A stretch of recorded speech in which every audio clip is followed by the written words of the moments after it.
Picture this: you just landed in Miami, you're ready to take in some 3-on-3 women's basketball, you check your phone, and then you see this. Wait, what? That's right, you and 849 other people who were excited to watch Unrivaled in person just had your plans ruined over player health and safety, which is PR speak for injuries. A professional basketball game cancelled because of injuries. Now ask yourself, when's the last time you've heard of a professional sports game being cancelled due to injuries?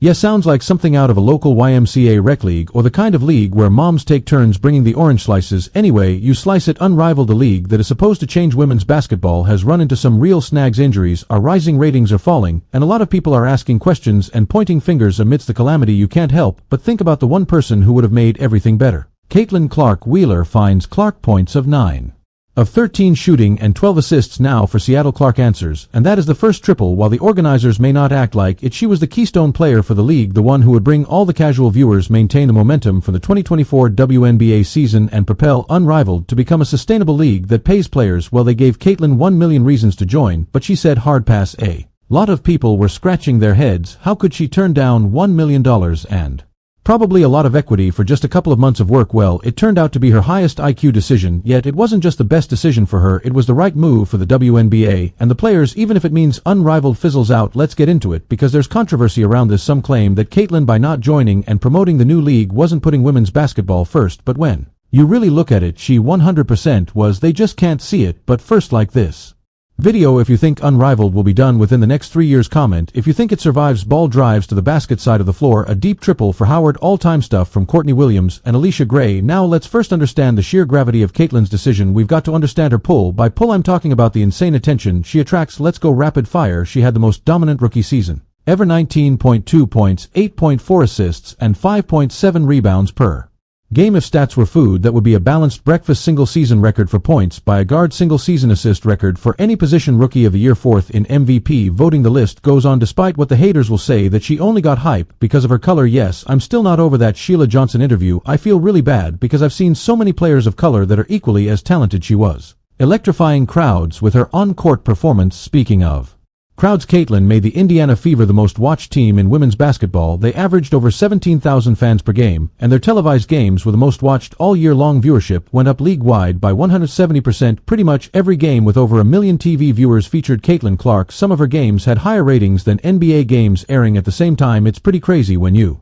think about it. A WNBA rookie drawing more eyeballs than some of the NBA's biggest stars. She single-handedly transformed the league, setting it and the players on the path to big paydays in the future. Remember this point as we go along, because it's critical to understanding why her decision was so important long-term, even if there's a short-term and potentially disastrous impact on Unrivaled. So let's get back to Unrivaled. When they offered her $1 million to play, everyone assumed she'd say yes. Social media was buzzing with anticipation leading up to the big unveiling of Unrivaled's teams, only to find out a few hours later that she was turning down the league to focus on rest. While the league's organizers expressed only mild disappointment, they knew what kind of a blow this was, not just to the league and the ratings, but to what Unrivaled was trying to accomplish. In case you didn't know, many players in the WNBA could make more money managing the car wash at Bucky E's. For a professional league, it just doesn't pay well. Unrivaled was supposed to be the catalyst for change. It paid better than the WNBA, which players hoped would put pressure on the W to increase compensation. With the CBA set to be renegotiated, this was seen as the perfect time to exert some pressure on the league after its record-breaking year. So by Caitlin not playing, this was theoretically threatening the livelihood of a league that paid players better. Well, many couldn't see this at the time, but it's the opposite. Her decision to stay out of Unrivaled was by far the best move for women's basketball. Here's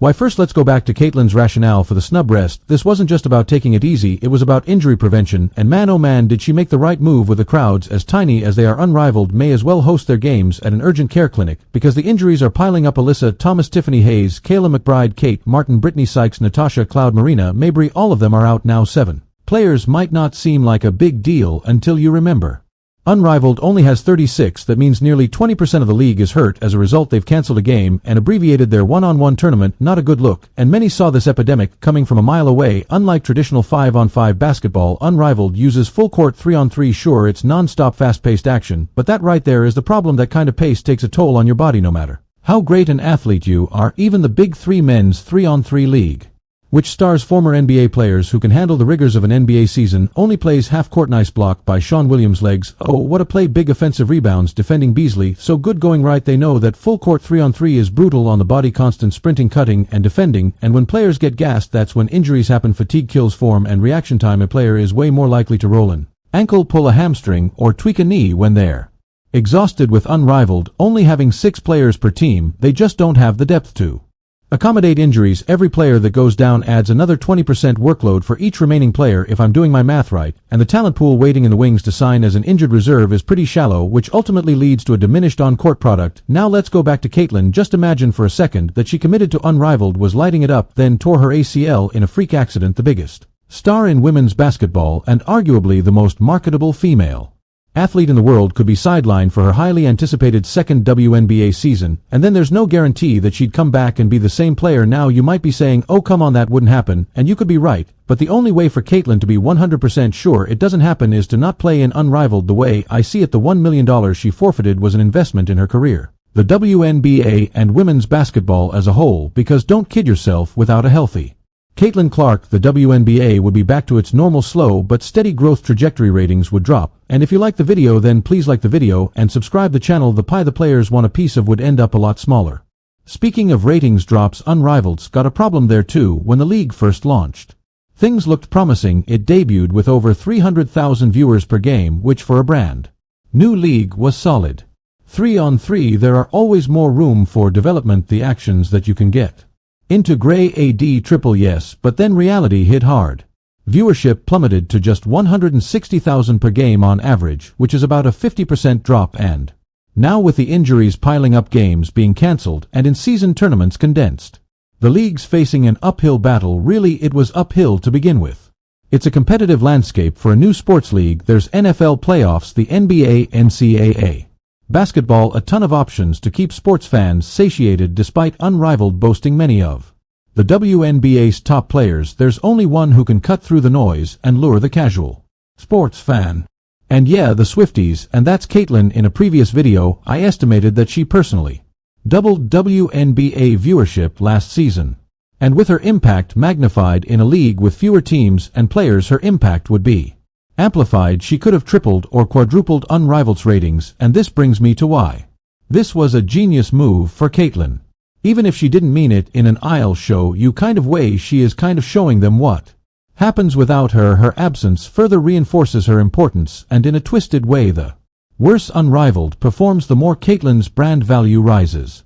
On the surface, the idea of Unrivaled struggles benefiting a single player's brand sounds bad.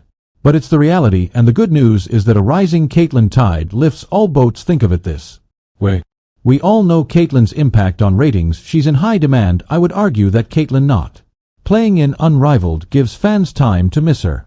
As they say, absence makes the heart grow fonder, and there's no doubt that anticipation is building for the 2025 WNBA season, and with all the moves the Fever made to stack the team around Caitlyn, you just know ratings will be off the charts. A healthy and rested Caitlyn dominating on women's basketball's biggest stage in a true best versus best format draws the most eyeballs to the women's game and creates value for the league and all players, and that's where Caitlyn has been incredibly consistent, and I would say shrewd. She understands her value and uses it to elevate the WNBA and its players. Here's another example. Not long ago, she turned down the NBA All-Star Game's three-point challenge because she wanted her first three-point contest to be at the WNBA All-Star Game in Indianapolis this year. Sure, there'll be plenty of focus on Caitlyn, but so many fresh eyes will be exposed to the talent of her fellow All-Stars, locking in new fans. That was a move that even Cheryl Swoops had to respect, given that the year before Sabrina Ionescu took up the NBA's offer while not taking part in the WNBA's version. Caitlyn knows that drawing eyeballs to the WNBA is the best way to increase visibility and revenue to support higher wages for all, instead of trying to build multiple leagues and potentially diluting interest. Because let's be real, if WNBA player wages increase dramatically with a new CBA, Unrivaled isn't really necessary. In that sense, Caitlyn not playing in Unrivaled and instead focusing on WNBA success is better for women's basketball players, even if it means Unrivaled suffers from her absence. Now, in case I didn't make this clear, I do not want Unrivaled to fail, and I'm not saying it will fail without Caitlyn Clark. It's got great financial backing, huge sponsors, and a TV deal. It's a nice idea. Building a fan base takes time, and the league has time to learn from mistakes and adjust. Some of the action has been solid and some has been just okay, but the reality is that a big WNBA pay bump will force more stars other than Asia Wilson, Caitlin Clark, and Kelsey Plum to sit out, which will diminish quality, perhaps a condensed 5-on-5 World Cup-like tournament, played over the course of a few weeks in front of sellout crowds with a $5 million purse would create intrigue and viewership while ensuring a top-quality product. Now a format like that may or may not happen, but here's what we do know: Caitlin made the right move for herself and women's basketball, because a healthy Clark in the WNBA with a strong supporting cast is what the league needs to lift all boats, even if it means unrivaled fizzles out. If you got this far, drop a basketball emoji in the comments so I can say thank you personally. See you next time. Thank you so much.